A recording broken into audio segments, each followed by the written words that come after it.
ولما كانت الليلة 11 وفيها الليلة التالية، اتخذ الملك شهريار مجلس الليلة الماضية، وأقبلت عليه شهرزاد تواصل الحديث عن حلاق بغداد.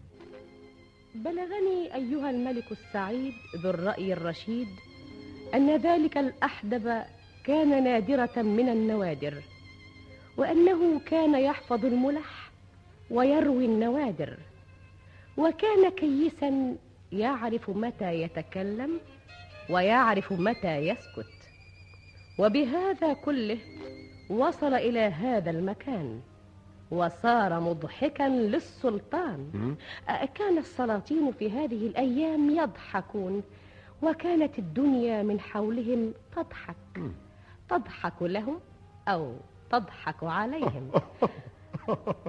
قالوا: وخرج ذلك الأحدب في يوم من الأيام سكران يعربد في شوارع شن شن آم، حتى انتهى إلى خان ينزل به أبناء السبيل ويقصد إليه المجان. وكان لهذا الأحدب في هذا الخان ليال يحلف بها الندمان، فلما دخل من الباب لم يجد أحدا من الأصحاب، ولكنه رأى رجلا غريبا فتقدم إليه وسلم عليه. يا سيدي، يبدو أنك غريب عن هذه الديار، لا أنيس ولا صحاب، فهل تحتاج إلى من ينادمك هذه الليلة على هذا الشراب؟ ومن لي بهذا النديم؟ إنه نديم يوقظ أحلامك وتشرب روحه قبل أن تشرب مدامك. وأين هو يا هذا؟ خادمك الماثل أمامك.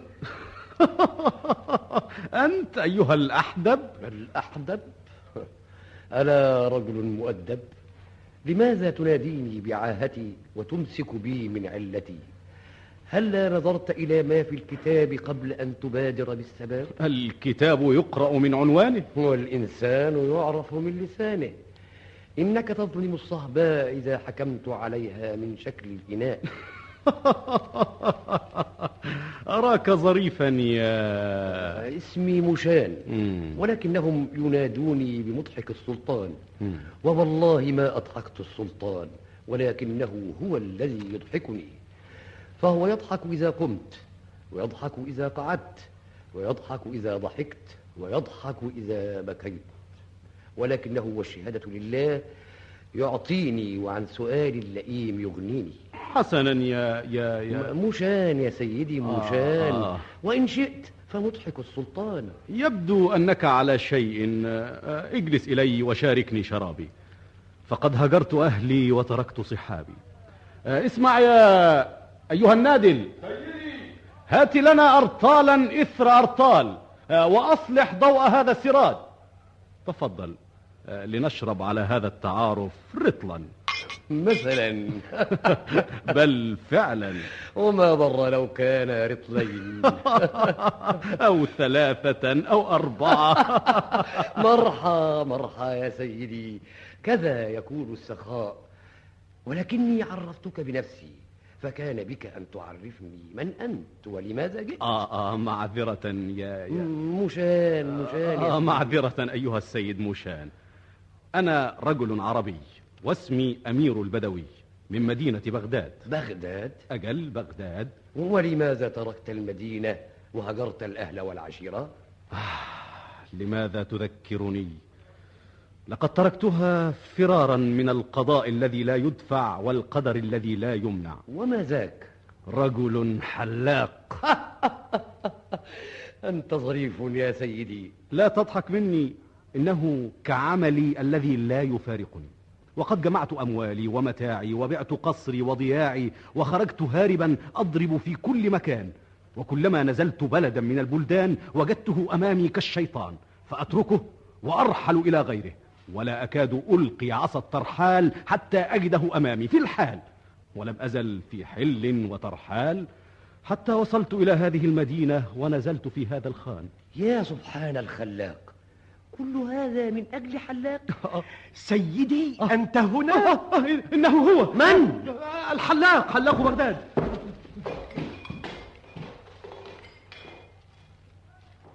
ماذا جرى؟ ماذا جرى؟ ماذا حدث؟ لقد صدمه ذلك الرجل الذي يجري هناك. انتظر، لا تغادر هذا المكان قبل أن نعرف ماذا جرى لمضحك السلطان. مشان يظهر أنه سكران. لا، إنه ميت. ميت؟ الله، مضحك السلطان، لقد قتلته أيها الغريب. أنا؟ ولماذا أقتله يا سيدي؟ إنما يقتله من له به علاقة، خصوصا إذا كانت علاقة معاملة، كأن يكون مثلا صاحب خان والقتيل زبون عنده، فهناك توجد بواعث الخلاف ودوافع الجريمة. أما أنا فلماذا أقتله يا سيدي؟ إذن فأنا الذي قتلته؟ ذلك ما يفهم من ظروف الحادث. ولكنك تعرف أن صاحبك هو الذي قتله، إذ صدمه عندما انطلق يجري. ليس المهم معرفتي أنا، وإنما المهم معرفة السلطان. ولكني سأستشهد بك. وتريدني أن أشهد على سيدي؟ أحلفك. أحلف؟ إنك شيطان. من أنت يا هذا؟ أنا يا سيدي رجل فقير حلاق من بغداد، واسمي الصامت لقلة فضولي وندرة كلامي. وهذا الرجل الذي قتل صاحبكم سيدي وهو مريض بداء السفر والترحال، لا يحل بمكان حتى يرتحل إلى مكان، وأنا وراءه كالكلب الأمين أحرسه من كل ما هنالك، وإن كان هو ينكر علي ذلك. وبعد فأنا أعلم أنك في ورطة، وكما خلصت سيدي أخلصه. اصنع معروفا أيها الغريب. إني أشير عليك، احمله على ذراعيك وألقي به على عتبة جارك. جاري؟ إنه طبيب بوذي عجوز. لا، إن هذا شيء لا يجوز. ولكن انتظر، ناولني الغطاء. احمله أنت على ذراعيك. أنا سأشرح لك كل شيء ونحن في طريقنا إليه. احمله. انتظر أغطيه. كذا.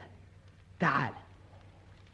هذا الطبيب جاري وهو يعرفني، فاطرق أنت هذا الباب وأنا واقف خلفك في الظلام، فإذا خرجت لك الخادم فاعطها هذا النصف، واطلب إليها أن تذهب لتنادي سيدها. ها قد وصلنا. تقدم أنت، اطرق الباب. من الطارق؟ رد عليها. أنا. افتحي يا ابنتي. هذا ولدي مريض. سيدي لا يقابل مرضى في مثل هذا الوقت من الليل. انتظري، خذي هذا النصف، أخبريه فقط أننا نريد. نصف؟ في هذه الحالة يكون للمسألة وجه آخر. انتظر يا سيدي لحظة، سوف لا أغيب كثيرا. لقد ذهبت إليه. اسنده على الباب. انظروا، كأنه واقف. هيا بنا، فهذا الشيخ البوذي مقبل. هيا. من الطارق في هذا الوقت من الليل؟ لا تؤاخذني يا بني، إنه ضعف بصري وضعف نور السراج. قم يا بني، قم. لماذا لا يتكلم؟ أكهامي، أقبلي بالسراج يا بني. هاتي يدك يا بني. لماذا لا تتكلم؟ إن يده باردة كالثلج. إنه ميت. ميت؟ كان واقفا في الظلام فتعثرت فيه فسقطنا معا على الأرض، فكانت القاضية مصيبة وقعت على رأسي، قتلته دون أن أدري. لا ترفع صوتك هكذا. سيأخذونني من الدار إلى النار. لم أره والله، ولم أقصد موته، لم أكن. قلت لا ترفع صوتك. وماذا أفعل؟ نحلم ليل والليل ستار. هلم بنا ندليه في مطبخ جارنا الغني. أقفل الباب علينا. هيا احمل معي. ألا مخرج غير هذا؟ احمله من يديه معي. تعال. لقد كان فتى قليل الجسيم، يجب أن ينزل بخفة. عذاري أن يسقط فيتيقظ صاحب الدار. امسك أنت من يديه. لماذا تركت يديه؟ لقد وقعت. لا ترفعي صوتك. من هناك؟ من هناك؟ لقد أيقظت. هيا بنا. القتيل ووجد في بيتك، وسمع الناس استغاثته وطرقوا عليك الباب، فحاولت أن تضللهم ولم تفتح لهم حتى كسروا الباب، فاختبأت منهم حتى عثروا عليك، وتقول بعد ذلك إنك بريء. اضربوا عنقه. باسم السلطان. قفوا لا تقتلوه. مولاي لقد جاءني هذا الرجل القتيل مريضا فتعثرت فيه فوقعنا على الأرض فكانت القاضية. كيف وجد في بيت هذا الرجل أيها الطبيب؟ أنا الذي حملته بعد موتي وألقيت به في بيتي. وكنت تريد أن يؤخذ به هذا المظلوم؟ اضربوا عنق الطبيب. انتظروا، لا تقتلوا الطبيب. من هذا؟ أنا يا مولاي صاحب الخان، وقد جاء إلي مشان وصدمه رجل كان ينزل عندي فقتله، فخشيت أن أتهم به فحملته إلى باب هذا الشيخ الطبيب. هذا عجب. وأين هذا الرجل الذي صدم موشان؟ هرب يا مولاي، ولكني احتفظت بتابعه. يا مرزبان. أمر مولاي. لا تتركوا شبرا في المدينة، احضروا القاتل في الحال. أمرك يا مولاي. وفي الحال انتشر الرجال وظلوا يبحثون عنه حتى عثروا عليه، فقدم به الجنود والأعوان ودخلوا به على السلطان مولاي. وهنا أدرك شهرزاد الصباح فسكتت عن الكلام المباح. وبهذا تنتهي الحلقة 11 من ليالي ألف ليلة، يكتبها طاهر أبو فاشا ويخرجها محمد محمود شعبان. ولما كانت الحلقة 12 وفيها الليلة التالية، اتخذ الملك شهريار مجلس الليلة الماضية، وأقبلت عليه شهرزاد بقوامها المياد، فعبق الجو بعبير جمالها، وزخرفت بريشة الأحلام رياض خيالها. والملك بين يديها صاح سكران نائم يقظان، وهي تداعب أحلامه وتوقظ شوقه المنهوم بصوتها الدافئ المنغوم.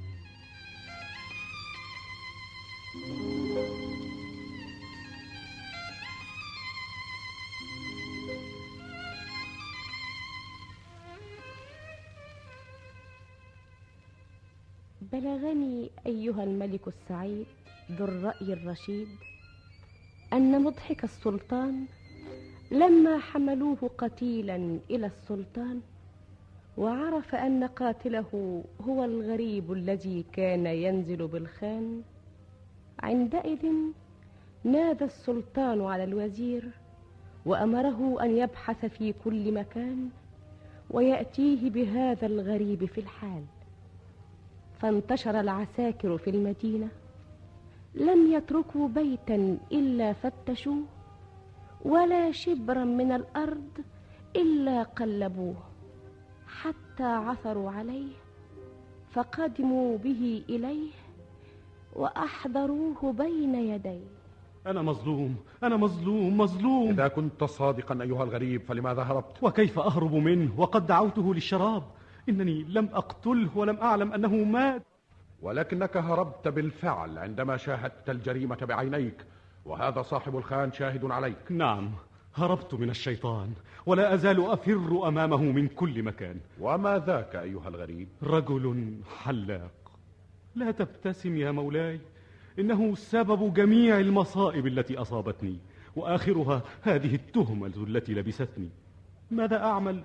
تركت له بلادي وأهلي، ولكنه يتبعني كظلي حتى سئمت حياتي، ولم يبق إلا قتله أو قتلي. انظر يا مولاي، انظر إلى يدي هذه، إنها مقطوعة. ذلك بعض ما ألاقيه منه. وما علاقتك به؟ ذلك ما يثير نفسي، فليست لي به علاقة أكثر من أنني مرة دعوته ليحلق رأسي. مولاي، دعني أقص عليك قصتي وأروي لك حكايتي، وخذني بعد ذلك بجريمتي. أنا يا مولاي مسلم عربي، واسمي أمير البدوي، ومن مدينة بغداد. كنت من عيون أعيانها ومن أكرم بيوتها، واجتمعت علي عوامل المفسدة، الفراغ والشباب والجدة، إلى أن رأيت بنت قاضي بغداد فتعلق بهواها الفؤاد، واتفقنا على اللقاء في بيتها أثناء مجلس القضاء حتى نأمن غضبة أبيها ووشاية حاسديها. ولما جاء اليوم المحدد أرسلت أحد عبيدي وأمرته أن يحضر لي حلاقا قليل الفضول نادر الكلام، فلبث غير بعيد ثم عاد ومعه ذلك الحلاق، وعلى وجهه ابتسامة ليس لها معنى على الإطلاق، وكأنما هي مرسومة بقلم أو هي من أثر ورم. فتأخر وتقدم وحيا وسلم. السلام والتحية على صاحب الطلعة البهية. سيدي، أذهب الله غمك وأزال همك وأدام علاك. تقبل الله دعاك. أبشر يا سيدي، فقد جاءتك العافية. تريد أن تقصر شعرك أو تريد أن أخرج شيئا من دمك؟ فإنه روي أنه من قصر شعره يوم الجمعة صرف الله عنه 70 داء. وجاء في الأثر أن من احتجم يوم جمعة أمن ذهاب البصر. قم الآن واحلق لي رأسي ولا تثقل على نفسي. إذن فأنت تريد أن تحلق رأسك. طيب الله نفسك وأدام أنسك. انتظر يا سيدي. ما هذا يا هذا؟ إنه استرلاب. حلاق أنت أم منجم؟ مسألة لا تؤخر ولا تقدم. اعلم يا سيدي أن اليوم جمعة، وإنه 11 من شهر صفر، وأن برجه المريخ وطالعه بمقتضى علم الحساب 7 درج، واتفق أنه يدل على أن حلق الشعر فيه جيد جدا. يا مبروك سيدي، أعطي هذا الرجل 4 دينار واصرف. صرف الله عنك السوء والعنى. لماذا يا سيدي أنا؟ لأنني هذا على ميعاد، وأنت أضعت الوقت في قراءة الطالع وحساب الأرصاد. وأنت على ميعاد يا سيدي، ولماذا لم تخبرني قبل أن أمد يدي؟ ناولني الطست يا فتى، على ألا تضيع وقتي سدى. سلمت على المدى وبقيت صرمدا.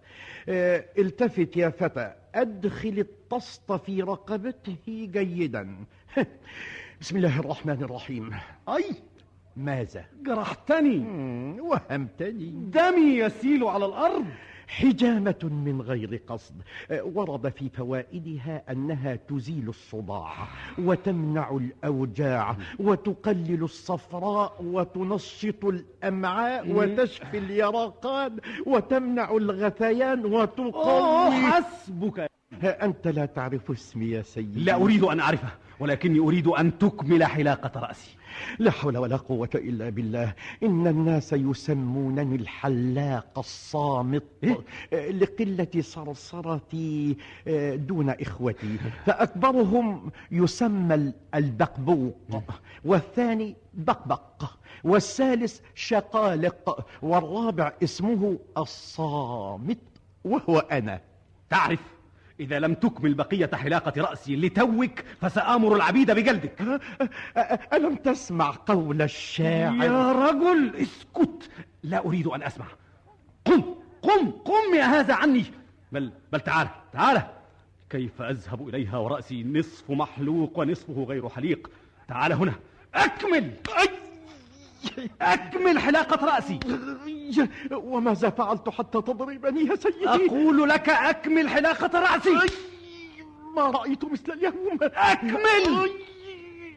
نعم يا سيدي. أين الموسى؟ إنها في يدي. لقد أطلت عقلي يا سيدي. انتهي. إنني خادمك وأريد أن أخدمك. خلصني. وأريد أن أظل معك سنة. نعم هكذا، وأنت تحلق. أما أن تترك رأسي لتكلمني فأنت تعرف ما يصيبك مني. وإذا بقيت معك هذه السنة فسيدي يكفي. حسبك. وقد يضايقك صمتي وطول سكوتي. يا غليظ الكبد. نعيما يا سيدي. أشهد أن لا إله إلا الله. يا مبروك سيدي. أعطيه نصف دينار. لماذا لا تنصرف؟ ألم نتفق على أي شيء؟ على أن أظل معك سنة. اخرج عن وجهي، اخرج. قلت اخرج. ولكني لا أطيع قلبي إذا تركتك تذهب وحدك. يا مبروك، أخرج هذا الحمى. سيدي، ألق به إلى الطريق. أنا لا أنكر إحسانك ولا أجحد فضلك ولن أدعك تذهب وحدك. اخرج. وذهبت إلى موعد الحبيبة متأخرا، فاستقبلتني خائفة وأخبرتني أن أباها قد عاد، وسمعت صياحا فأخبرتني أن أحد العبيد قد أبق وأن أباها يعذبه، ولم أعلم أن ذلك الحلاق اللعين كان يتبعني حتى عرف أنني دخلت بيت القاضي. فلما سمع صياح العبد اعتقد أن القاضي ضبطني وأنه يعذبني، فمزق الحلاق ثيابه وحث التراب على وجهه وانطلق إلى داري، فأخبر المماليك والجواري أن القاضي قتلني، فانطلقوا وراءه واجتمع الخلق عليهم وجرى الناس وراءهم حتى وصلوا إلى بيت القاضي وهم يصيحون: وسيداه وقتلاه. ماذا بك يا مبروك؟ القاضي قتل سيدي وسيداه وقتلاه. ماذا حصل؟ أنت قتلت سيدنا. سيدك؟ ولماذا أقتله؟ وأي شيء أدخله بيتي؟ لا تحاول، فقد سمعنا صياحه وصراخه. إنه أحد عبيدي. لا تحاول يا شيخ النحس، إنه في دارك قتيل أو جريح. أشهدكم يا قوم على هذا الصليط، وليتقدم منكم من شاء فليفتش داري. تفضل يا أبا عمار، وأنت يا زياد معهما يا عبد السوء. سيضبطونك عندي وتكون فضيحتي وآخر عهدي. إنهم يقتلني. إنهم مقبلون علينا. ماذا تفعل؟ لماذا تفتح هذا الصندوق؟ لأفتديك بروحي. اختفي أنت وراء ستار فإني أسمع أقدامهم. ماذا تفعل؟ لماذا تجمع هذه الأشياء؟ ليضبطوني بها فأتهم بالسرقة، وبهذا أعلل دخولي وأنفي الشبهة عنك. ولكنهم يقطعون يدك. يدي فداء اسمك وشرفك وسمعتك. اختبئي فإنهم داخلون. ها هو يا زياد. عمار، اللص إنه أمير البدوي. إنه لص. أيها القاضي، إنه أمير البدوي، لم يحمه غناه من دناءة نفسه. هذا هو، وهذه هي السرة التي كان يسرقها. كذا يا رجل، كذا أراد الله. وبماذا أحكم عليه؟ بما يرضي الله. تقطع يمناه. وسيداه. وضحى أمير البدوي بيمناه لينقذ سمعة الفتاة، وسالت دماه، والحلاق يسير وراه ويصيح: وسيداه مولاه. وهنا أدرك شهرزاد الصباح فسكتت عن الكلام المباح. وبهذا تنتهي الحلقة 12 من ليالي ألف ليلة يكتبها طاهر أبو فاشا ويخرجها محمد محمود شعبان. ولما كانت الحلقة 13 وفيها الليلة التالية، اتخذ الملك شهريار مجلس الليلة الماضية، وأقبلت عليه شهرزاد تقص عليه ما وقع وتصل من الحديث ما انقطع.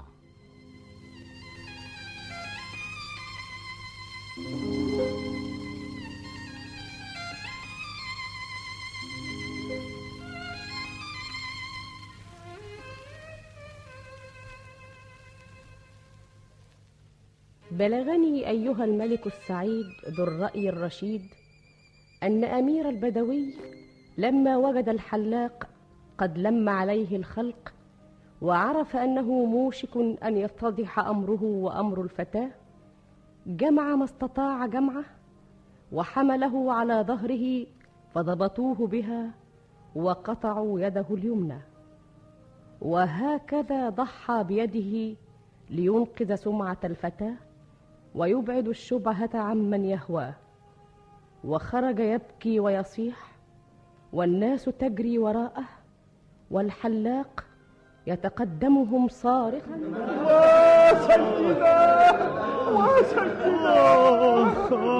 اتركني ومولاه، ابعد عني، يقطعون يدك، قطع الله أيديهم. اتركني لحالي، كفى ما جرالي، أفديك بروحي ومالي. يا ضلالي، دعني لحالي، وأنت في هذه المحنة تصير منا، وهل تطاوعني نفسي؟ يا وجه النحس، فارقني، اتركني. والله لا أفارقك ولا أتركك أبدا. تريدني أن أقتلك وأحمل دمك؟ وحتى لو قتلتني فإن وفائي يأبى علي أن أتركك. يا مغيث سيدي. يا رجل، اتق الله في نفسي، اعتقني لوجه الله. وكيف أتركك يا سيدي وأنت في هذه الحال؟ لا شأن لك بي، أكل ذنبي أنني دعوتك لتحلق لي؟ تبت وندمت وعزمت على ألا أعود. مسكين سيدي. ألا تريد أن تفارقني؟ قلبي لا يطاوعني. إذن أترك بغداد كلها يمينا، لا أقيم ببلد أنت أحد ساكنيه، ولا أنزل بمكان أنت فيه. وأرسلت فأحضرت الشهود، وكتبت وصية لأهلي، وجعلت عليهم ناظرا، وأمرته أن يبيع الدار والعقار، وأوصيته بالكبار والصغار، وقلت: بلاد الله لخلق الله. وما راعني إلا أنني كلما نزلت بمكان لحق بي ذلك السرطان، فأتركه وأفر على وجهي وهو برزاياه يطاردني، حتى انتهيت إلى مدينتكم ونزلت في هذا الخان، وتعرف إلي مضحك السلطان. وبينما نحن جلوس إذا بهذا الحلاق المنحوس يدخل علينا كالكابوس، فقمت من فزعي أجري وصدمت هذا الأحدب أثناء جريي، وكانت إحدى مصائب هذا الحلاق اللعين، فمات فيها ذلك الأحدب المسكين. وها أنا ذا يا مولاي قصصت عليك قصتي ورويت لك حكايتي، فاصفح عني أو خذني بجريمتي. ما سمعتك اليوم كلاما أعجب ولا رأيت حادثا أغرب. وأين هذا الحلاق يا رجل؟ والله يا سيدي لا أدري، لقد تركته وقمت أجري. يا مرزبان. مولاي. سمعت هذا الكلام؟ سمعته يا مولاي. أريد أن تحضروا لي هذا الحلاق في الحال. ولكننا لا نعرف عنه ما. علي بالحلاق في الحال. ما هذا؟ 10 الذين أمرت بهم يا مولاي. اضربوا أعناقهم. قد فعلنا يا مولاي. وماذا تريدون؟ بقي واحد. ولماذا تبقون عليه؟ قد أمرت بقتل 10 جميعهم. قد قتلنا الرجال 10 يا مولاي، وعددنا الرؤوس فوجدناها 10، ولا ندري كيف صاروا 11، ولا نعرف كيف زادوا رجلا، ونحن ننتظر أمرك فيه. هذا عجيب. أدخلوا هذا الرجل. ادخل. سيدي، أنت هنا؟ أنت يا غراب الشؤم. قف أيها الغريب، ما لك به؟ إنه هو. من هو؟ حلاق بغداد. هو أنت؟ خادمك يا مولاي. لقد نمت، ولكن قل أولا، ما صلتك بهؤلاء الخونة؟ أي خونة يا مولاي؟ أولئك 10 الذين ضربنا أعناقهم؟ والله لا أدري، ولكني وجدت هؤلاء الرجال يركبون قاربا، ووجدتهم كسرة، فقلت في نفسي لا يجتمع هؤلاء الرجال إلا للذهاب إلى وليمة، فاندسست بينهم فقام. لن أحرمك من الوليمة التي أولمناها لهم. أنا في عرضك. لماذا قتلت هذا الرجل؟ أي رجل يا مولاي؟ هذا القتيل المسجى أمامك؟ لم أقتل أحدا، أروني هذا القتيل. الله، إنه الأحدب. وتعرفه أيضا؟ الله. ما الذي يضحكك أيها الوقح؟ إنه ليس ميتا يا مولاي. انظر.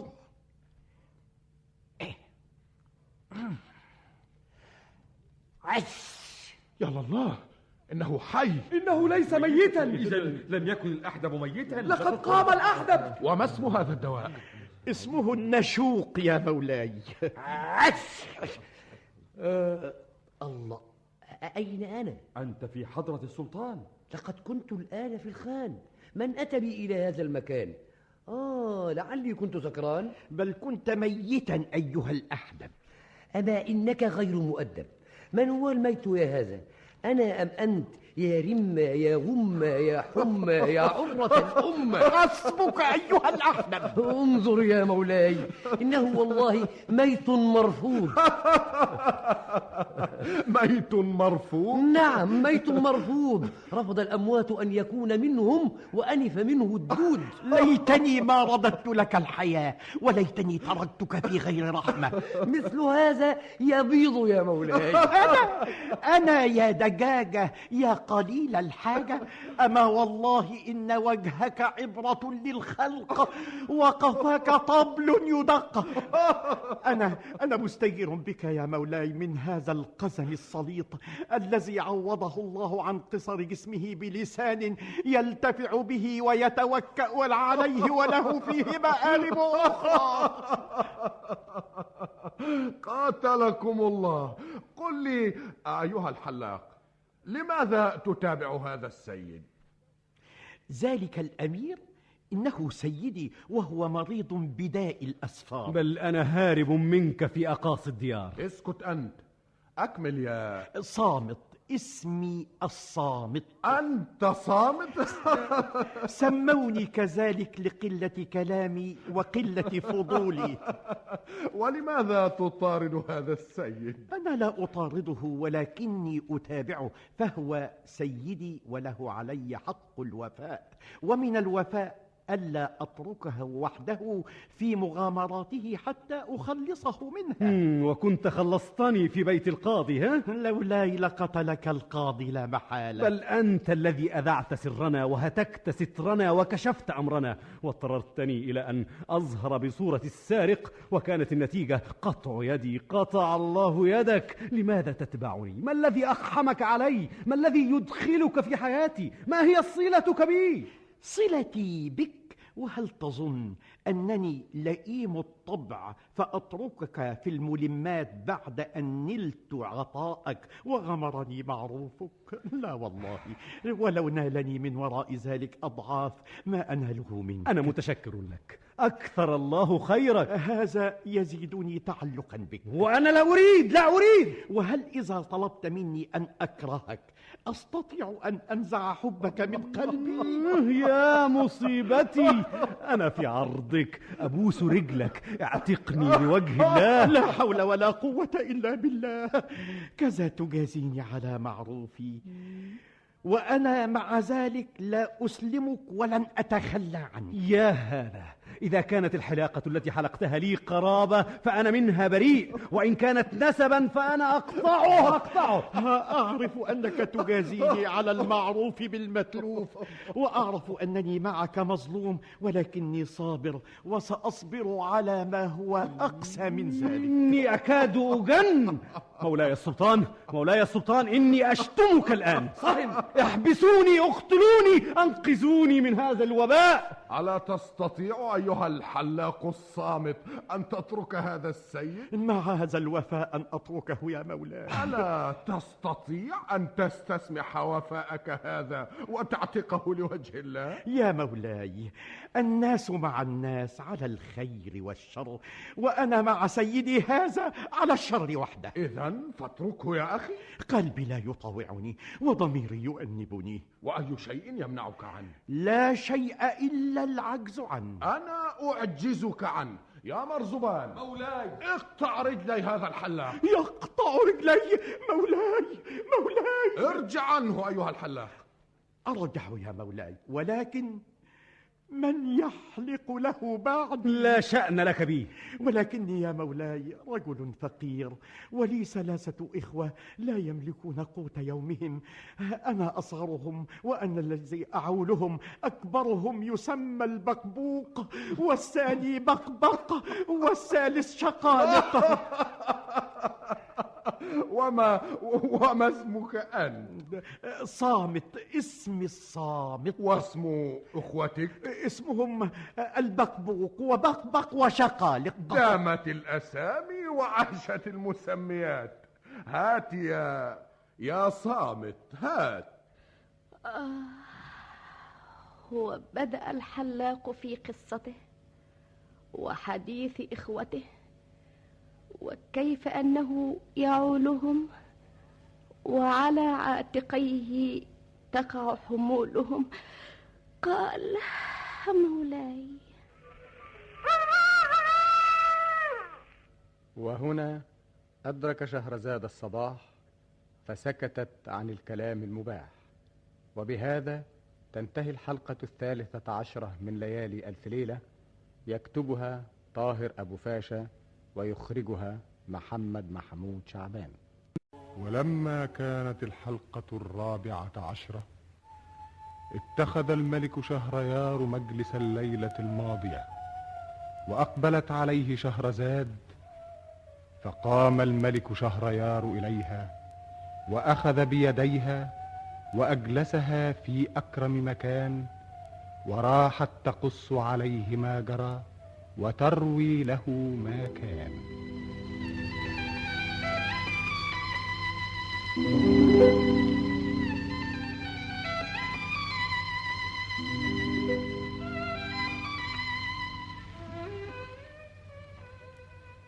بلغني أيها الملك السعيد ذو الرأي الرشيد أن حلاق بغداد لما وجد أنه سيفارق الأمير خاف من سوء المصير، فركع على ركبتيه ومد إلى السلطان يديه. أنا يا مولاي رجل فقير، لا أملك الفتيل ولا القطمير، وليس لي عمل غير تزيين الوجوه والحجامة وقيت المكروه، ولي 3 إخوة. نعم، البقبوق وبقبق وشقالق. سبحان الخالق. وأنا الذي أعولهم، وعلى كتفي تقع حمولهم. أما كبيرهم وهو البقبوق فهو أعمى كسيح، مسكين سطيح. وهذه خلقة الخالق؟ بل جناية المخلوق، وأصلها في الأصل طمع البقبوق. كيف يا اسم الصامت يا مولاي؟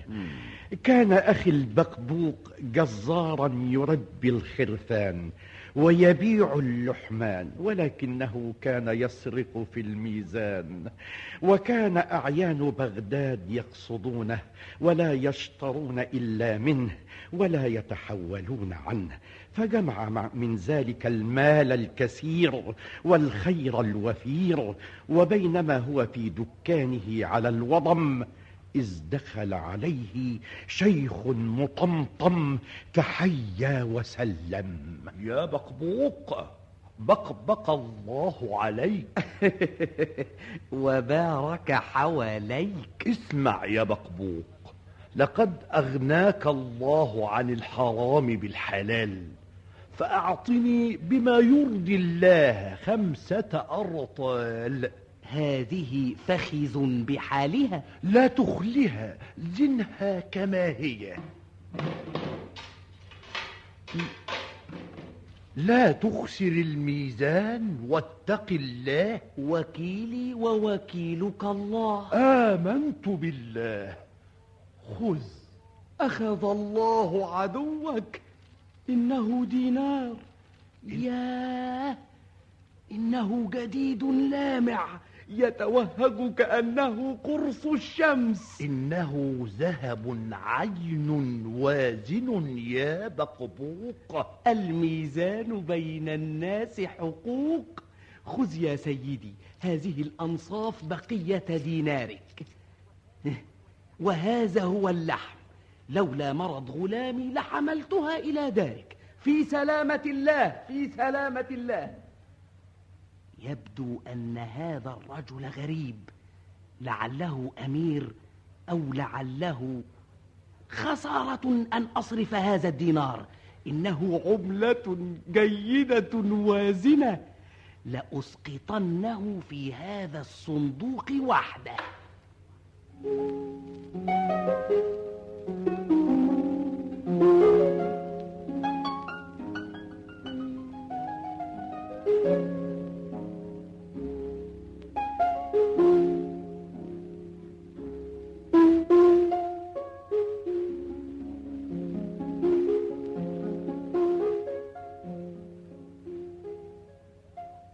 يا بقبوق، بقبق الله عليك. سيدي وبارك حواليك.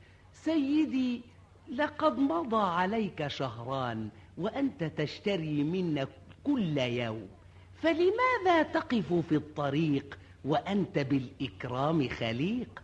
تفضل، ادخل الدكان وشرف هذا المكان. لا بأس يا بقبوق. يا أهل السوق أدركوني. ماذا؟ وتقول ماذا؟ ألا تعرف ماذا؟ 60 يوما يا ضلالي، ب60 دينارا أضعها كل يوم في هذا الصندوق، وأفتحه اليوم فأجدها كلها زائفة. إلهي أدركوني أدركوني. وأنت أليست موازينك حائفة؟ أدركوني. اللص إذ لم تترك الصياح فسأفضحك. أنا لم أزن لك شيئا اليوم، ولا يمكنك أن تتكلم في ميزان أمس. أدركوني أغيثوني. ماذا؟ سأقول للناس إنك تذبح الكلاب. كذاب كذاب، إلي النجدة. ماذا بك يا بقبوق؟ ماذا جرى؟ ماذا يا بقبوق؟ ماذا حدث؟ هذا اللص الحرامي خرب بيتي، يعطيني كل يوم دينارا زائفا. 60 دينارا يا ظالم. المزيف. اضربوه. انتظروا. إن هذا الرجل يبيع لنا لحم الكلاب. كذاب نصاب كذاب. تفضلوا داخل الدكان وانظروا إلى ما يعلقه هذا الشيطان. الله، لقد كانت خرافا. إنها كلاب يبيعون لحم كلاب. امسكوه اضربوه. والله ما ذبحت إلا حملانا. اسكت يا مجرم.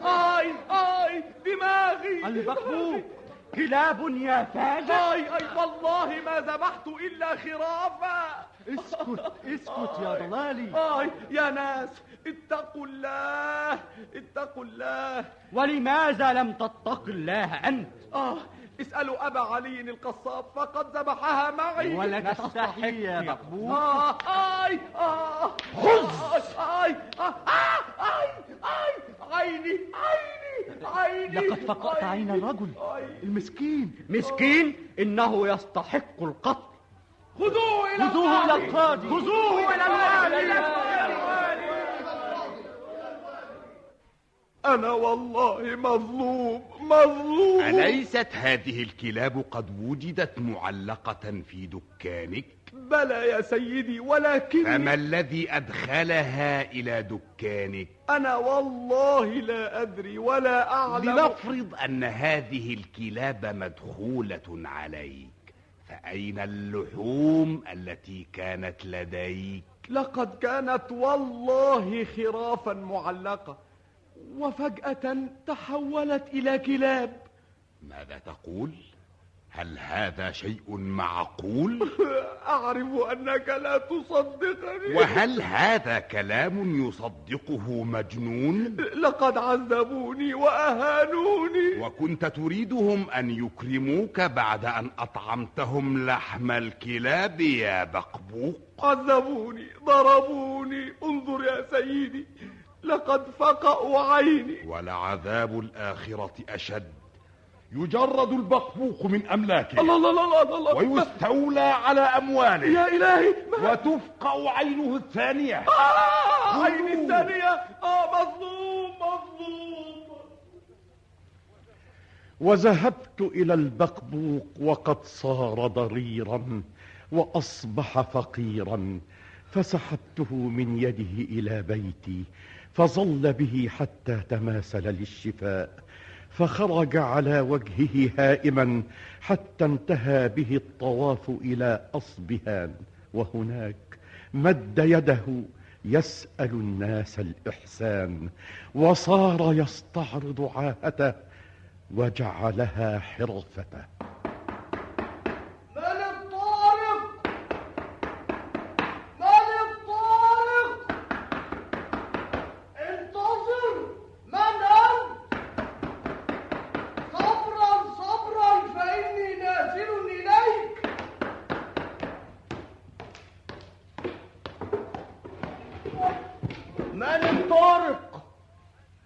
من أنت؟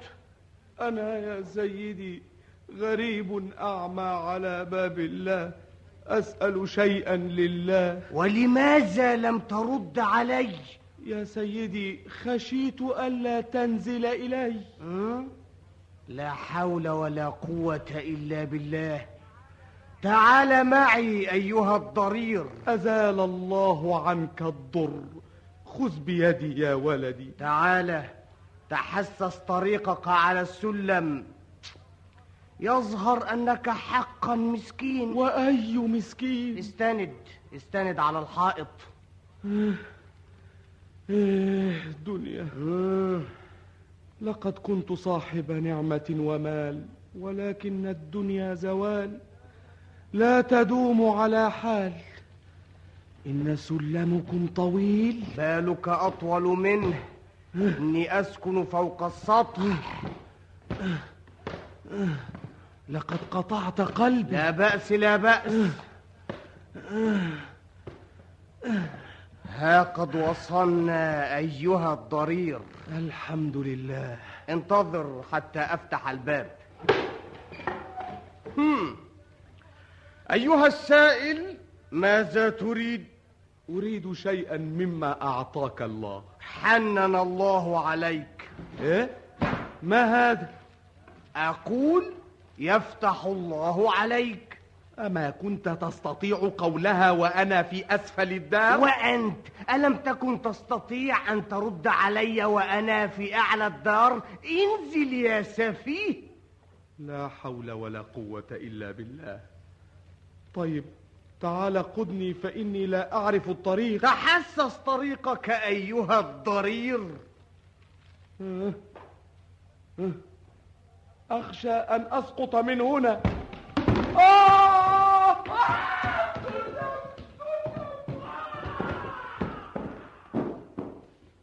وسقط البقبوق من على السلم، فنزل صارخا يتألم، فاجتمع الخلق عليه، وأخذ أهل المعروف بيديه وأحسنوا إليه.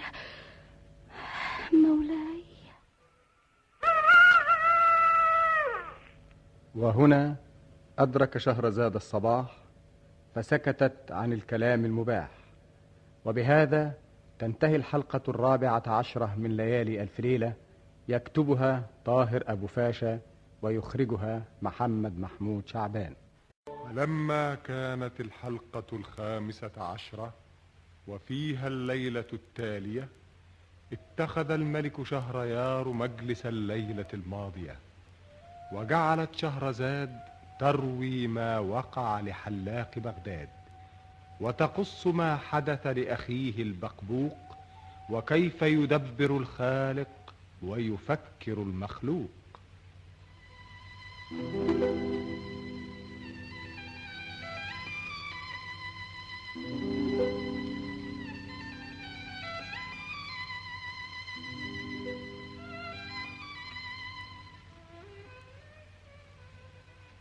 بلغني أيها الملك السعيد ذو الرأي الرشيد أن البقبوق بعد أن فقد عينيه في بغداد وجعل يطوف بالبلاد حتى استقر به المقام في مدينة أصبهان، فجمع الشحاتين والقواعد وجعل للشحاتة أصولا وقواعد، وجدد في الطريقة، فقسم المدينة إلى مناطق نفوذ بينهم حتى لا يعتدي بعض الشحاتين على بعضهم، وبذلك استقرت الأمور لهذه الجماعة ودانوا له بالطاعة. وفي ليلة وضحاها وجد البقبوق نفسه ملكا على الشحاتين وأميرا على الصعاليك والمتصعلكين، فلما سقط من أعلى السلم ونزل بأسفل الدار صارخا يتألم، اجتمع الناس إليه وأخذتهم الشفقة عليه، فأخذوا بيديه ومشى يتحسس طريقه حتى أدرك رفقاءه، وصاحب الدار يتسلل وراءه حتى جلس معهم وهو يظن أنهم لا يرونه ولا يكتشفون وجوده وأمره، وجعل يسمع ما يقولون ولم يخطر بباله أنهم مبصرون وأنهم بهذه العلة يتظاهرون. مرحبا بسيد من شحت وإمام الشحاتين. يا شيخ حسن، أقفل الباب علينا. احم. أقفلت الباب علينا؟ إني أريد أن أحفر الأرض. احم. نعم، أريد أن أخرج المال الذي جمعناه. إني أشم رائحة غريب بيننا. غريب بيننا؟ غريب بيننا؟ أيها الغريب الذي تسلل في ظلام عمانا ودخل علينا بغير رضانا، من أنت بحق الشيطان؟ وماذا تريد من العميان؟ إن كنت مسلما فنستحلفك بمحمد، وإن كنت نصرانيا فبحق المسيح، وإن كنت يهوديا فنستحلفك بحق الجنيه الذهب وحرمته عليك، إلا ما قلت لنا. ماذا تريد منا وماذا تقصد من النزول علينا؟ ربما لم يكن هنا أحد وأنت واهم يا شيخ حسن. بل أنا متأكد. هذه رائحة غريب بيننا، إن أنفي لا يكذبني أبدا. عجبا، تكلم أيها الغريب.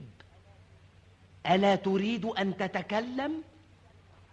إذن فعليكم به أيها العميان. أتسمع؟ هذا تأوه مكتوب. أنت واهم أو موهوم.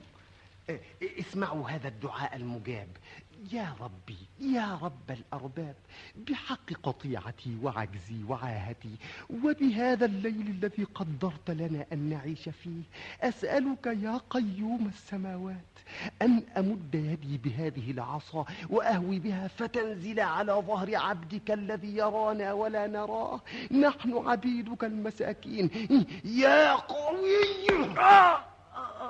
ادعو يا شيخ حسن بجاه سيد المرسلين ايه؟ شيخ رفاعي بحق الحسن والحسين. يا شيخ عوض بحق الأولياء الصالحين. يا شيخ رجب بحق الخلفاء الراشدين. نعم كذا. انطق اظهر. اظهر وبان لا عليك الأمان. لا، أنتم لستم عميانة، أنتم مبصرون أيها الخبثاء. ليس فيكم أعمى غير رئيسكم هذا، وأنا إني أعرف هذا الصوت. ألست الرجل الذي تركني أسقط من على السلم؟ أيها الأشقياء، لقد عرفت سرنا وكشفت أمرنا، ولا بد أن نخلص عليك قبل أن تخلص علينا. أو تقتلونني أيها الأشرار؟ أستغفر الله، إنما يقتلك الوالي. اصرخ يا شيخ رفاعي. أدركونا النجدة، أدركونا. لصوص في بيت العميان، في بيت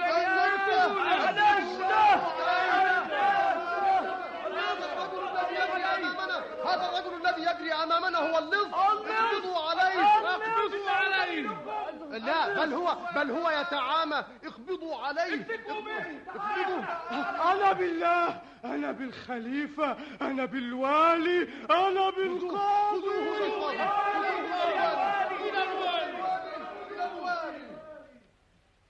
يا سيدي الوالي، نحن 6 من الشحاتين. نحن 5 فقط. إنه مدسوس علينا وليس أعمى مثلنا، ولم يرى. اسكت أنت يا رجل. ونحن 6 لسنا عميانا، وإنما نتظاهر بالعمى ونعتبره عدة شغلنا ومنه معاشنا.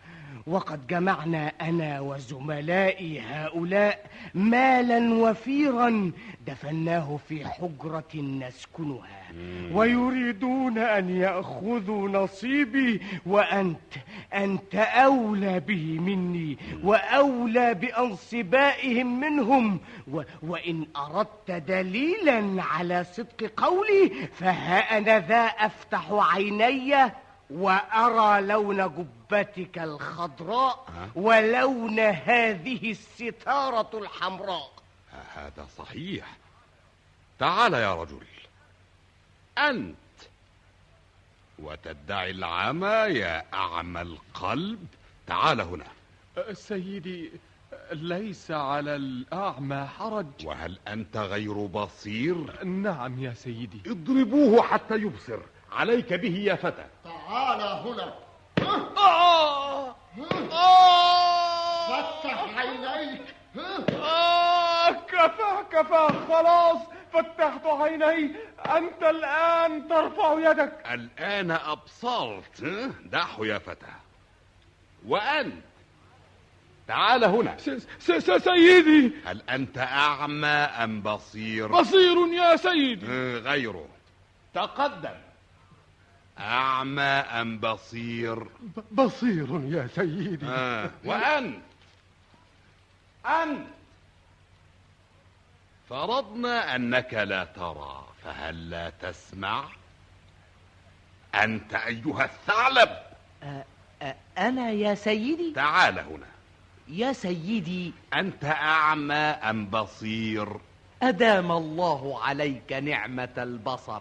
لقد فقأوا عيني الواحدة بعد الأخرى. أعمى أم بصير؟ ضرير يا سيدي، ضرير. وتدعي هذا أمامي يا فتى؟ مولاي، عليك به. أنا في جاه سيد المرسلين، أنا والله أعمى. اضربه حتى يبصر. لا تضربوني، أنا والله أعمى ولن أبصر أبدا، واسمي البقبوق، اسألوا عني أهل بغداد. اسكت يا نصاب. أنا والله لا أرى. سنرى كيف ترى يا غلام. فتح عينيك. أنا لا أرى. فتح عينيك. شفاعة اضربه حتى يبصر. شفاعة الرحمة. حسبك يا فتى. كفى. أعمى أم بصير؟ بصير يا مولاي. ما لون هذا المنديل؟ لونه أبيض. أبيض وتدعي أنك لا تراه؟ يظهر أنك عني. اضربوه. أنا والله أعمى، أنا لا أرى. سنرى كيف ترى. عليك به يا فتى. فتح عينيك. شفاعة شفاعة شفاعة. حسبك يا فتى. كفى. بصير أم ضرير؟ بصير يا سيدي. ما لون هذا القلم؟ ما لون هذا القلم؟ ما لون هذا القلم؟ لونه أخضر. أمني تسخر؟ مزقوه. شفاعة شفاعة. فتح عينيك. شفاعة. وجاءتني أخباره وظلوا يضربون أخي حتى أصيب عموده الفقري وأصبح كسيحا سطيحا، فسافرت إلى أصبهان وحملته إلى داري في بغداد أطعمه وأسقيه وأخدمه. تلك يا مولاي السلطان هي قصة أخي البقبوق. أما أخي الثاني فاسمه بقبق. وبدأ الحلاق يروي حكاية أخيه الثاني وكيف أرداه الطمع، فسقط بعد أن ارتفع، وسخر به الزمان، فعاش للذل والهوان. مولاي. وهنا أدرك شهرزاد الصباح فسكتت عن الكلام المباح. وبهذا تنتهي الحلقة 15 من ليالي ألف ليلة، يكتبها طاهر أبو فاشا ويخرجها محمد محمود شعبان. ولما كانت الحلقة 16 وفيها الليلة التالية، اتخذ الملك شهريار مجلس الليلة الماضية، وأقبلت شهرزاد في نفس الميعاد تصل الحديث عن إخوة حلاق بغداد، وكأنها نغم من الأنغام أو حلم من الأحلام، والملك شهريار مقبل عليها يستمع إليها.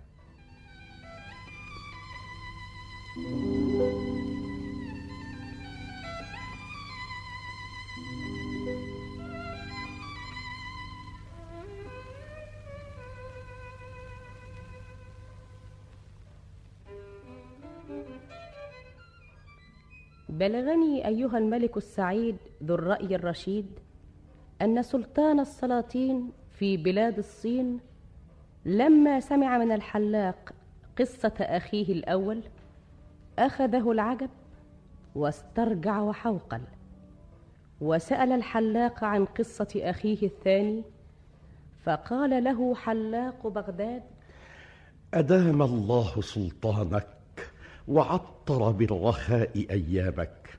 أما أخي الثاني واسمه بقبق فهو مسمول العينين مقطوع الأذنين، لا يرى ولا يسمع، وليست هذه خلقة الخالق بل هي جناية المخلوق، وأصلها خيانة بقبق.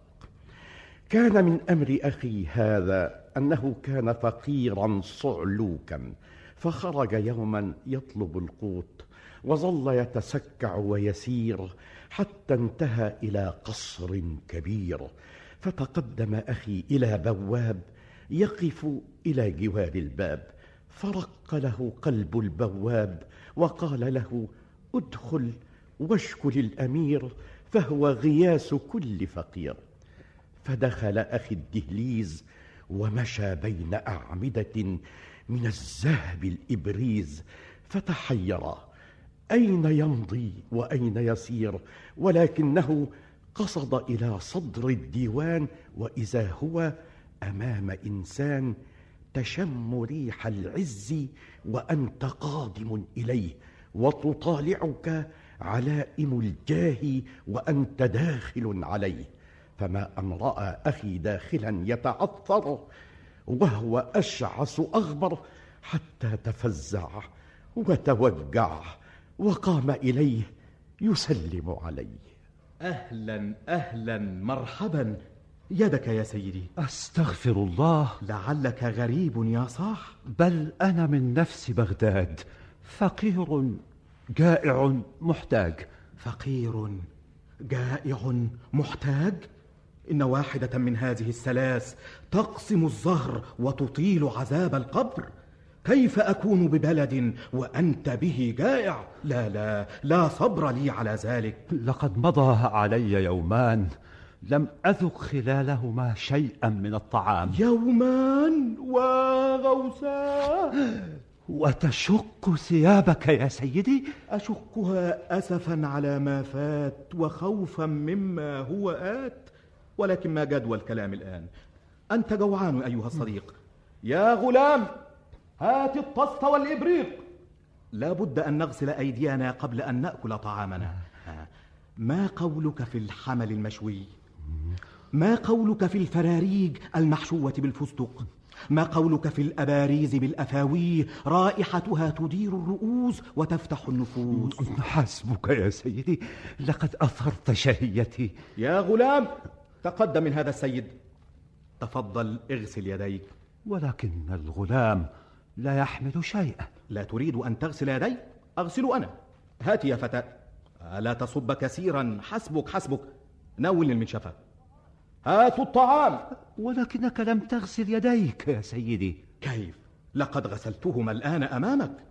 لم يكن في يد الغلام إبريق ولا طست، وإنما كان ينحني كأن في يده إبريقا يصب منه وليس في يده شيء. فبالله عليك، ما معنى هذا؟ أحضرت الطعام يا فتى؟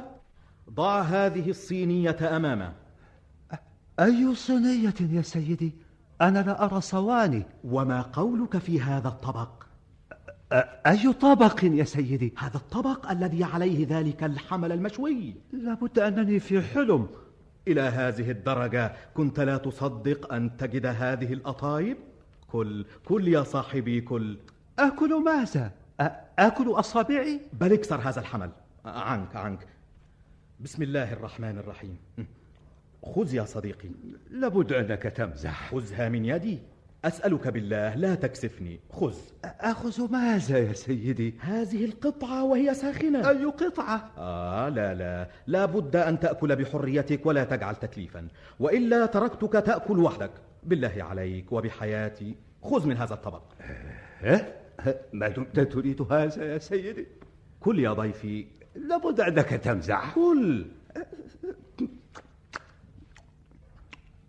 أكلت؟ لقد اكتفيت يا سيدي. لا والله. كيف؟ لا بد أن تأكل من بقية الألوان.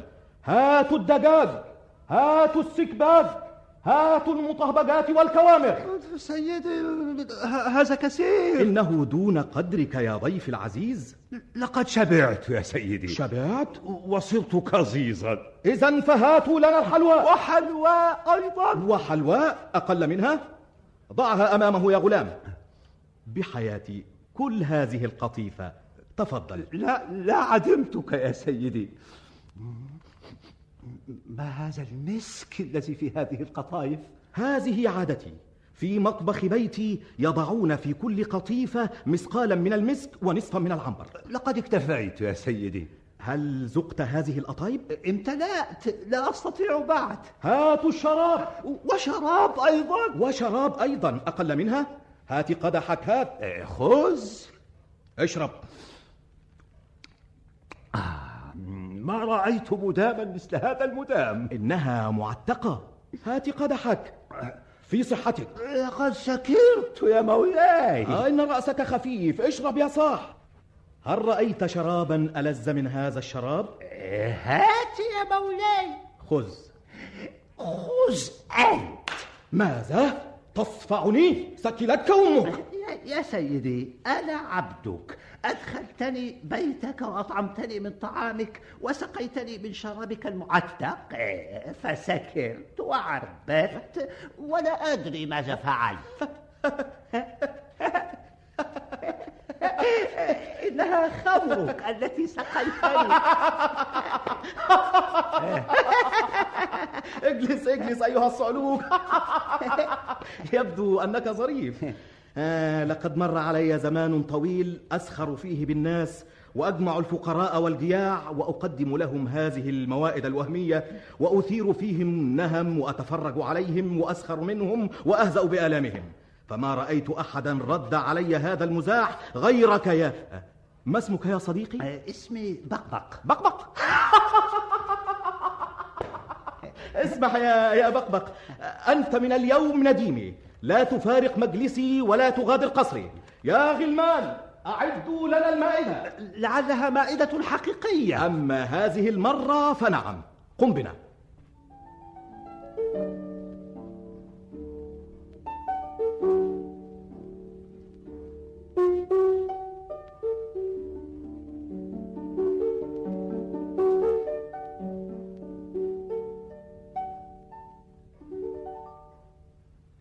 يا حياة حياتي، يا منية نفسي وهوى فؤادي، يا لا لا لا لا لا تتكلم كثيرا يا بقبق، إن لك سنة بحالها من يوم دخلت هذا القصر وأنت تغازلني. وأي إنسان لا يغازلك يا أميرتي؟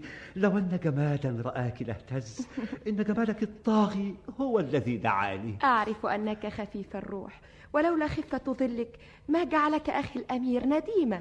سيدتي، ولقد امتحنت هواك بإعراضي عنك طوال هذه الأيام. يا إلهي، في يقظة أنا أم في منام؟ أعيدي على سمعي هذا الكلام. يا حبيبي، يا جنوني. لا لا لا، ليس بعد أيها الشره المنهوم. أنت بهجة الدنيا وحياة الروح.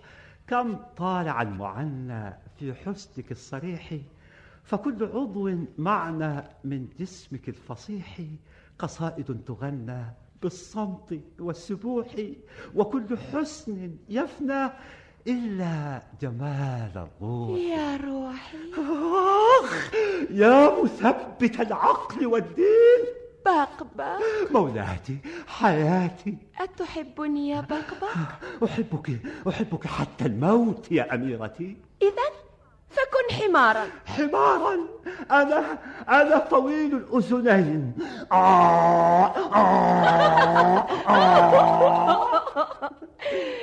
كن كبشا. أنا ذو القرنين.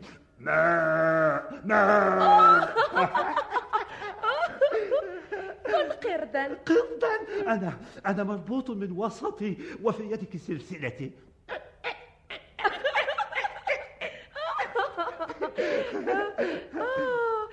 اسمع يا بقبق، لا تضيع وقتك. قم وادخل هذه الحجرة الآن وتجرب من هذه الثياب.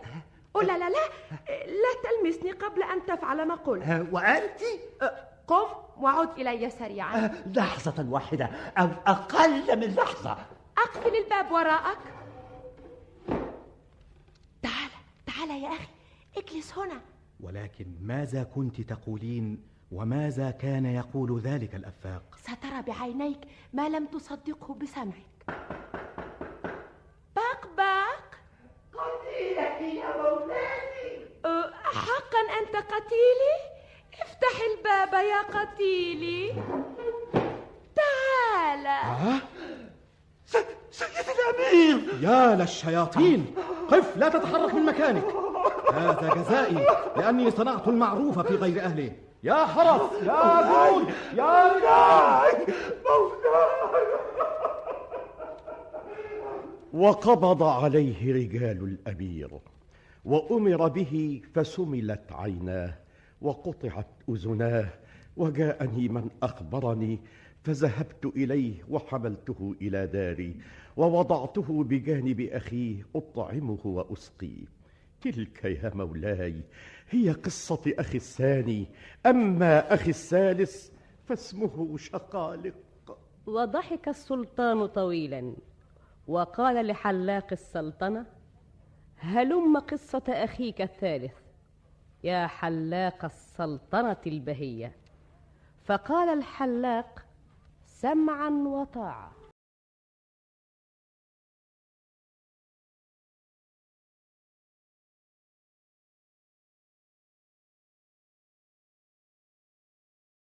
فسكتت عن الكلام المباح. وبهذا تنتهي الحلقة 16 من ليالي ألف ليلة، يكتبها طاهر أبو فاشا ويخرجها محمد محمود شعبان. ولما كانت الحلقة 17 وفيها الليلة التالية، اتخذ الملك شهريار مجلس الليلة الماضية، وقد عبق المخدع بالبخور وعطر بالند والكافور، وأقبلت شهرزاد بقوامها المياد، فسلمت عليه وقبلت الأرض بين يديه. فقام الملك إليها وأخذ بيديها وأجلسها في أعز مكان، وراحت تقص عليه ما جرى وتروي له ما كان.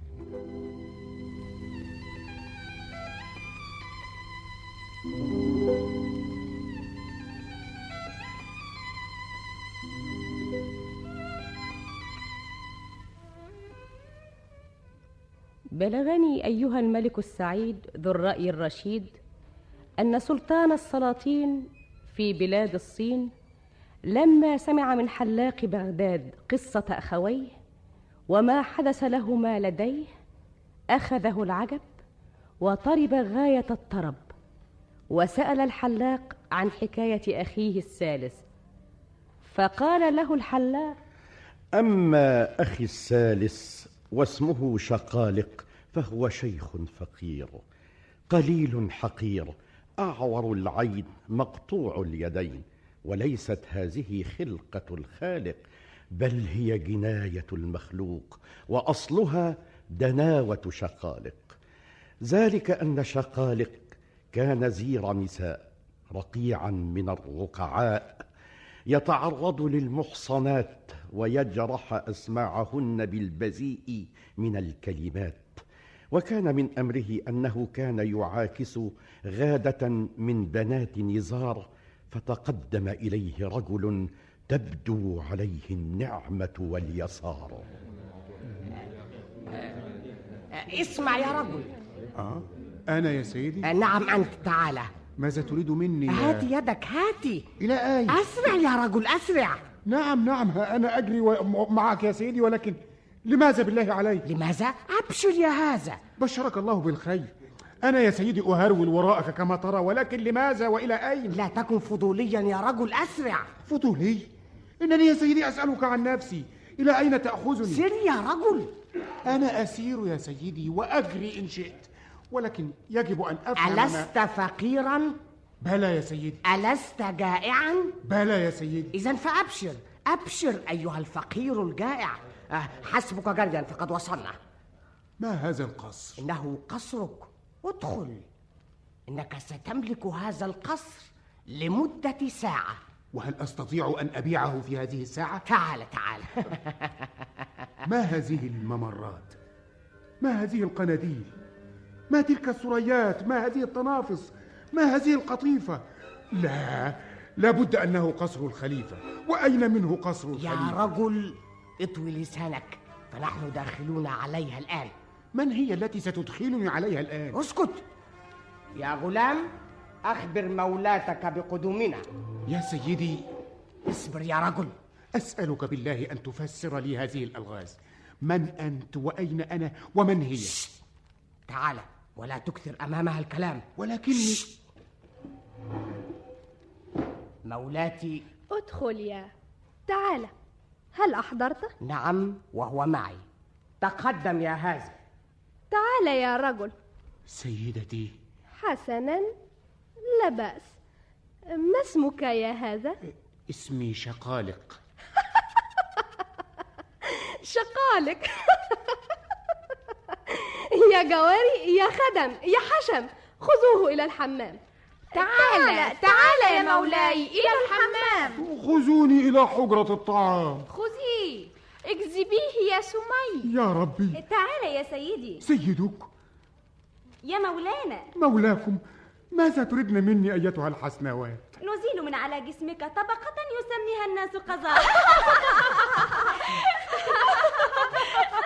ونظهر لون بشرتك الحقيقية. يا إلهي. ونلبسك جبة حريرية وعمامة يمنية. عمامة يمنية؟ ونضع في حزامك خنجرا من الذهب. ولماذا هذا؟ أنت سيدنا. أستغفر الله. أنت مولانا. بل خادمكم يا صبايا. يا حمامي، أين الحمام؟ خذوه إلى الحمام. إلى الحمام. إلى الحمام.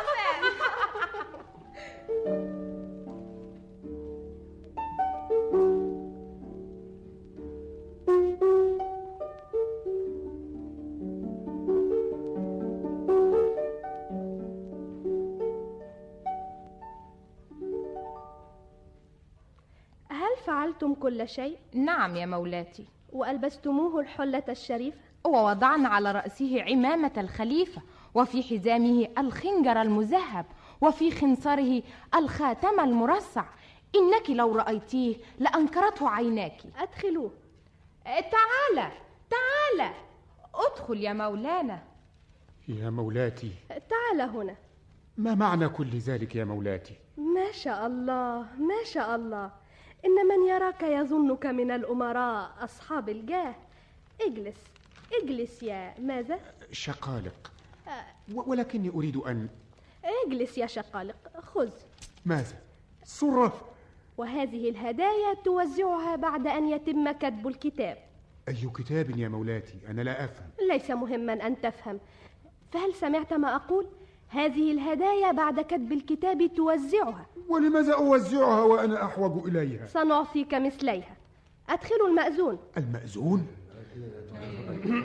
السلام عليكم ورحمة الله، وحمدا لله الذي جعل... اعقد العقد ودعك من الكلام. هو هذا. أنت يا سيدي؟ أنا ماذا؟ وهل قبلت عقد زواجك منه؟ الله الله الله الله، أنا أتزوج الأميرة؟ هل أنت موافق؟ وكيف لا أوافق؟ مبروك يا شقالق. خذ يا سيدي إليك هذه الصرة، أما أنتم فإليكم. خذوا اجمعوا. يا للعجب، شقالق ينصر على الناس الذهب. يا مولانا. أنا مولاكم، الله يتولاكم. والآن هل المأذون الثاني موجود؟ موجود يا مولاتي. ولماذا المأذون الثاني؟ هل نكتب الكتاب مرتين يا مولاتي؟ بل ليكون على يديه طلاق. طلاقك؟ لماذا تذكرين هذا الحلال البغيض ولما يمضي على زواجنا دقائق؟ اسكت أنت يا شقالق. أسكت؟ كيف؟ خذ هذه الصرة وهي لك هذه المرة. لماذا يا مولاتي؟ لأنك ستغادر القصر بعد طلاقي. أنا يا مولاتي؟ أنا لا أطلقك أبدا. بل أنت فاعل لا محال. أرفض النعمة بقدمي؟ إذن ترفسك النعمة بقدمها. لا، إن ذلك لن يكون. أنت مجنون. اسمع يا شقالق، إن مولاتنا الأميرة لم تتزوجك لفرط جمالك ولا لوفرة مالك. كل ما في الأمر أن مولانا الأمير وقع عليه يمين طلاق بالثلاث، ولا تحل للأمير إلا إذا تزوجها رجل آخر، فأردنا أن تحلها له وليس أن تأخذها منه. محلل أنا؟ أراك فهمت الآن. ولكن هذا حرام. يا رجل، لقد أجزلنا لك العطاء وجزيناك أحسن جزاء، فماذا تريد أيها الصعلوك؟ أريدك أنت يا تاج الملوك. اخرس. اخرسي أنت، لا تهتكي حرمتي ولا تدخلي بيني وبين زوجتي. اخرس، لا تقل زوجتك. بل أنت زوجتي، زوجتي بشرع الله، زوجتي أمام الله. وبعد أعطوه سرة أخرى. لو سمعك مولانا الأمير لاستل لسانك من قفاك. ليس لمولاكم أن يدخل بيتي، ولا شأن له بيني وبين زوجتي. بيتك؟ زوجتك؟ زوجتي، ولي عليك حق الطاعة. اسكت، لقد كنت أرجوك وأنا الآن أمرك، تطلق أو لا؟ لا لا لا لا لا، أنا صدق. إذن فخذوه. لا لا، لن أطلق. لا لا لا، لن أطلق. جروه من رجلي، اسحبوه.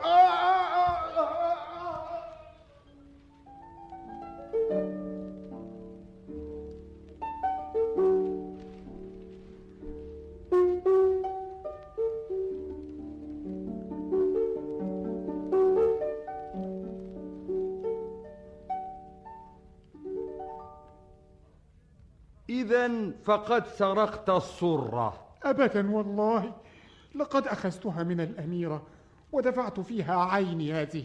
ولكننا انتقلنا لسؤال الأميرة فكذبت أقوالك. إنها تكذب يا سيدي القاضي. الأميرة تكذب؟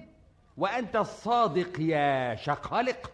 وما تقول في الشهود الذين كذبوك؟ إنهم كذبوني حفاظا على سر الأميرة. شاهداك قاتلاك تقطع يده. الله، تقطع يدي. ولو سرقت بيدك الثانية قطعناها، ولو آذيت الناس بقدمك بترناها. إن هؤلاء الشهود كاذبون. كفى، قد قضيت. طويت الصحف وجفت الأقلام. وجاءني من أخبرني بأمره، فذهبت إليه وحملته إلى داري بين الموت والحياة، ووضعته بجانب أخويه أطعمه هو الآخر وأسقيه وأقوم بخدمته وأحميه. فلما سمع الملك هذه القصة أخذه العجب وطرب غاية الطرب، والتفت إلى حلاق بغداد: مولاي.